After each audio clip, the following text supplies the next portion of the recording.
Six Nations this weekend. Ireland up against England. Neither of these teams can win the championship. They're both 2 wins and 2 losses. Fourth currently for England. Ireland, with those 2 narrow losses, they're actually second on the log. Remember, Scotland and France have still got a game in hand on both of these teams. So either of them could finish in multiple positions. But either way, both sides will be looking to go out on a high, because Ireland never like losing to England and vice versa.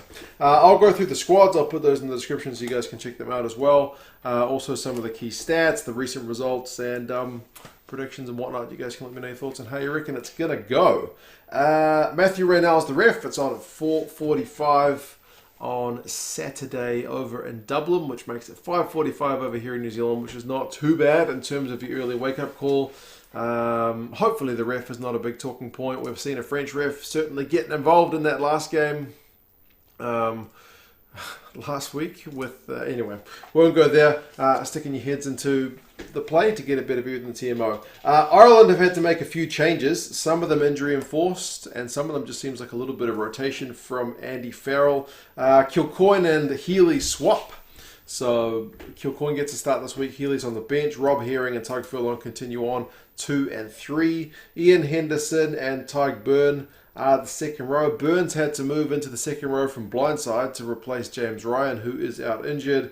CJ Stander moves to 6 to take Beirne's spot. Josh van der Flier comes in at 7 because Will Connors has got an injury, and Jack Conan takes CJ's spot at number 8.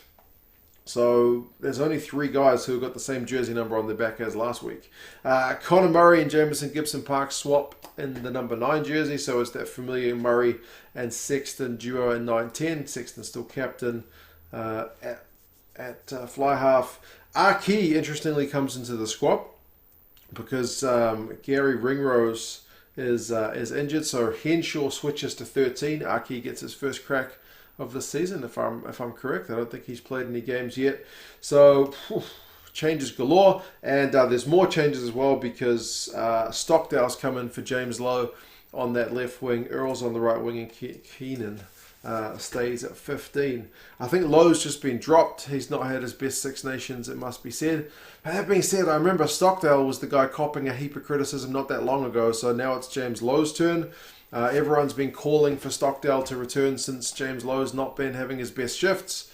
But remember, it wasn't that long ago and when people were saying, oh, Stockdale's defence is horrible, can't wait till James Lowe gets Ireland eligible. So, yeah, sometimes it just doesn't go the player's way. Benches, Kelleher, Healy, Porter, Baird, Peter O'Mahony's back from suspension. Gibson Park, as I mentioned, Burns and Larmour. So the bench is more stable with Peter O'Mahony the only actual change. The other guys just being rotated from starting spots down to the bench. For England, it's much more steady. Still no Odogwu, which I'm pretty gutted about that he's been called up not to get a single minute during the Six Nations. So you've got Michael Vunipola, Luke Cowan-Dickie and Kyle Sinclair, same front row. Itoje and Yules, same second row. Wilson, Tom Curry and Billy Vunipola, same back row. So no changes in the forward pack. Ben Youngs and George Ford, same 19 combo, very familiar. Owen Farrell, captain at 12. Elliot Daly gets his first crack at 13 in England for a bloody long time. It seems like he's permanently been at fullback, but he is at 13 because Slade is injured.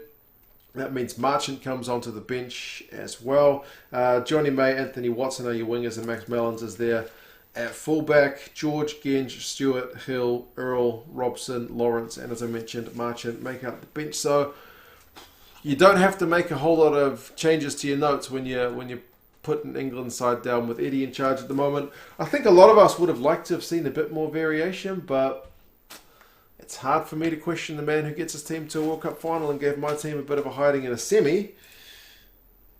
But anyway, England's got a lot of depth, other players. I mentioned, it's always the grass is greener on the other side thing, right? Like I mentioned Stockdale and Lowe for Ireland. It's the same with England. People are calling for Marcus Smith, the Simmons brothers, and whatnot.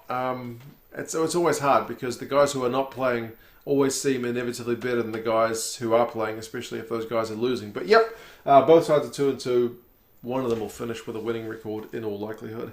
It has been England in recent times. of the last 5 games, it is 4-1. Remember, we've got some Six Nations games in there. You've got an Autumn Nations Cup game and a Rugby World Cup warm-up game.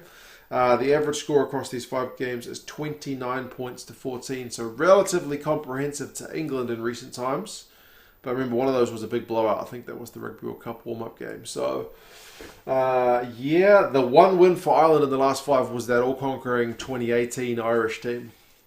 So it's been a long time between drinks for Ireland. They could certainly use a win. Nobody would want to go 5-0 or 0-5 up against a rival like England. The last game was that Autumn Nations Cup game. It was close. It was 18 points to 7, low-scoring one.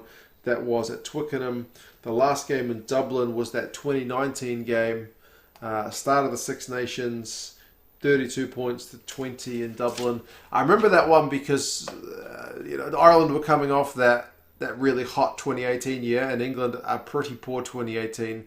So it was a bit of a reversal of fortunes. It was actually a good marker on how both their seasons would go, because Ireland at the World Cup didn't do all that well. England did pretty well, albeit still only got runner-up. Predictions for this one. England are 3-point favourites for the bookies and 1-point favourites for the Rugby Forecast algorithm. Kind of key areas you would say, both sides like to scrum, but Ireland have certainly got the better numbers in that field this year. They've had 2 penalties conceded at scrum time, whereas England have had like 7. So I'm thinking back to that 2019 game. It wasn't it the English scrum that got on top? It's a long time ago now. I can't really recall. But if the Irish scrum can get on top, they maybe set themselves a good platform for some success. Remember, England liked to kick it a wee bit more, and that was key in their 2019 game. I remember that. Whereas Ireland liked to carry it more, and that was always been a part of Joe Schmidt's plan previously, and it seems to be at least partially inherited by Andy Farrell as always, continuing that without making kind of radical changes. Ireland are very dangerous at the breakdown, dangerous in the tackle, dangerous at line-out. They love a turnover. They are dominating the turnover stats in the Six Nations thus far.